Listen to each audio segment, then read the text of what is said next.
de notre système juridique, de la hiérarchie.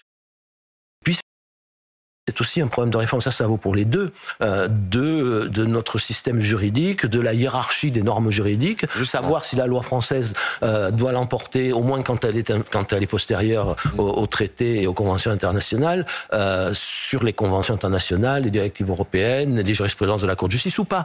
Or, ça n'est pas le cas. Et ça ne va pas changer là. Justement, c'est très intéressant ce que vous dites. Est-ce qu'on a encore les moyens d'agir sur un certain nombre de sujets pénals? 2 exemples pour faire réfléchir tout le monde, que je répète sans arrêt, mais c'est...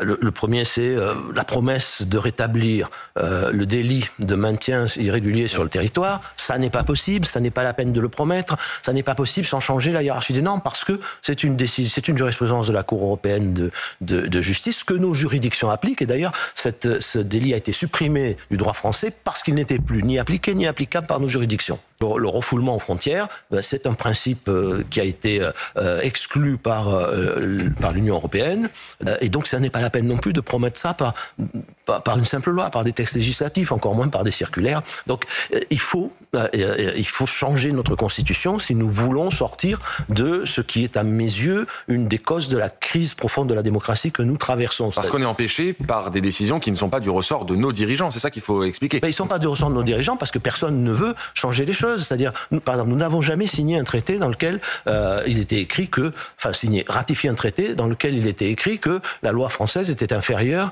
dans tous les cas, aux conventions internationales et aux textes européens. Bon. Mais c'est une jurisprudence de la Cour de justice. Pendant des décennies, jusqu'en 1975 pour la Cour de cassation et jusqu'en 1989 pour le Conseil d'État, la loi française l'emportait dans leur jurisprudence quand elle était postérieure au traité. Bon. Alors après, ils sont revenus à une autre lecture de la Constitution. L'article 55 dit que les traités sont supérieurs à la loi. Cet article a été écrit dans un contexte radicalement différent. Le droit international n'avait pas du tout la même prégnance sur le droit interne. Bon. Mais maintenant, il faut changer. Et ça, c'est une question de volonté politique, à condition d'en avoir débattu avec les Français, d'avoir un mandat et de passer, il faudra certainement passer par un référendum. Donc là, vous voyez le courage politique qu'il faut.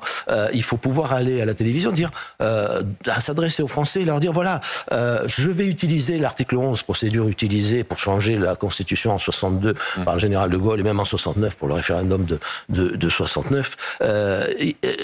C'est vous qui allez trancher, parce que les juristes, le Conseil constitutionnel ont l'air de considérer qu'on ne change pas la Constitution de cette façon, mais par l'article 89 qui oblige à avoir l'accord des 2 chambres en même temps, puis après de passer devant le Congrès ou d'aller ensuite au référendum. Bon. Mais ça, c'est de la politique, c'est pas... Nous ne pouvons pas. La souveraineté... Mais il faut le décider. Il faudrait que le président de la République assume ce choix. Assume ça et que le peuple tranche. Voilà, avec tous les enjeux en matière de construction européenne que cela représente. Mais si vous ne faites pas ça... Il n'y a plus de responsabilité politique, il n'y a que des gens qui vous disent la veille des élections je vais changer ou qui se promènent partout en disant vous allez voir ce que vous allez voir et qui ensuite vous disent j'y peux rien. Se heurtent au même problème. Voilà. Donc plus de responsabilité politique d'abord et deuxièmement les élections ne servent plus à rien, plus à grand chose.